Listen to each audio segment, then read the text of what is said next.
Hi, today I'm going to show you how to do what is called an E-wrap yarn over, followed by a row of removing the yarn over and then purling. This creates a drop stitch like you see here, and it looks like a V, and is used in many patterns. This particular cowl that I have shown here is from Angela Steffen's 1, 2, 3 drop cowl pattern, which you can find on Loom's site, which is a very excellent pattern.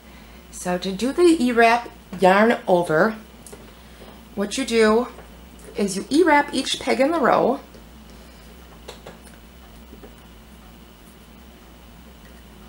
I've already cast it on, so I'm just showing you how to do the E-wrap.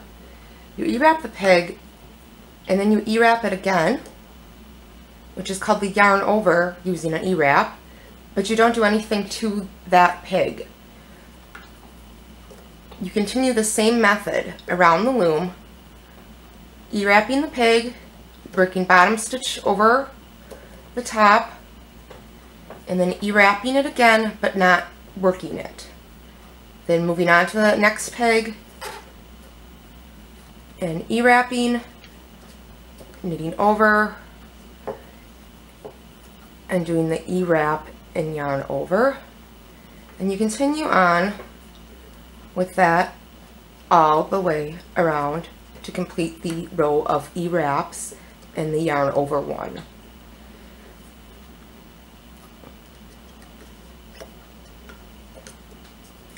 So when you complete your entire row,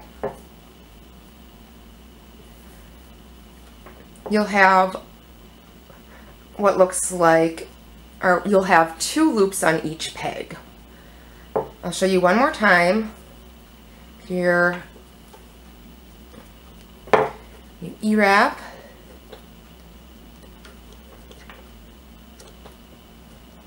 the peg, and yarn over, leaving that stitch there. And like I said, you do that for the entire row for whatever number of pegs that the pattern calls for, whether it be 52 like Angela's pattern, or however many. The last peg you do the exact same thing, and you E-wrap, and then they do the yarn over. I'm going to go ahead and complete the row, and then I will show you how to remove the top yarn over and then purl the peg to finish that round of E-wrap, yarn over, remove, and then followed by the row of removing the yarn over and doing a purl stitch. Okay, here I'm back at the beginning. I just did a yarn over, E-wrap and yarn over on the last peg, and as you can see all the way around the loom, there are 2 loops on every single peg of the loom. The loom I'm using here is a Cindy Wood 20 peg 5/8 inch gauge loom, round loom. So when we start the second row, like I said, you have your yarn over where you did an E-wrap around the peg, and you don't want to do anything to it. So what I do is then I just sort of hold it down before I start on the second row.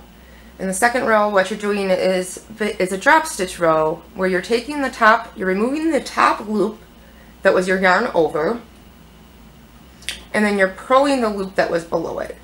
Now if you let go of this peg, this working yarn, your last peg could become unraveled. So I like to just hold it there while I'm doing my purl stitch to make sure that I don't unravel the peg before.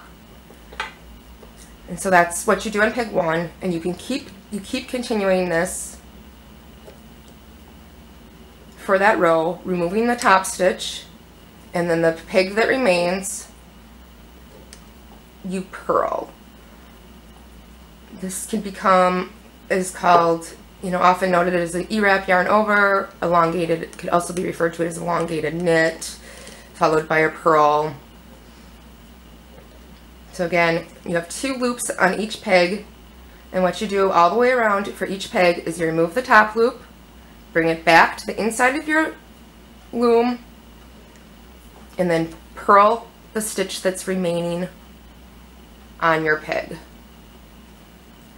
I like to kind of just pull down as I go so that they become even, and you can see you have started creating your V's. I'll show you one more time how to do that. As you can see, I'm removing this top stitch,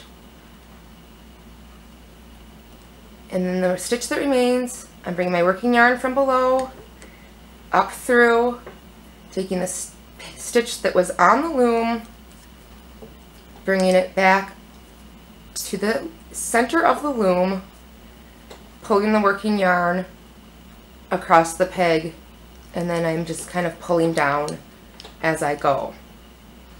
You keep continuing to do that for the entire row, and that is how you complete an E-wrap yarn over 1, and then row of E-wrap yarn over 1 followed by removing the yarn over the top loop and purling, which is a drop stitch. Hope this video is helpful. Thanks for joining me. Have a great day.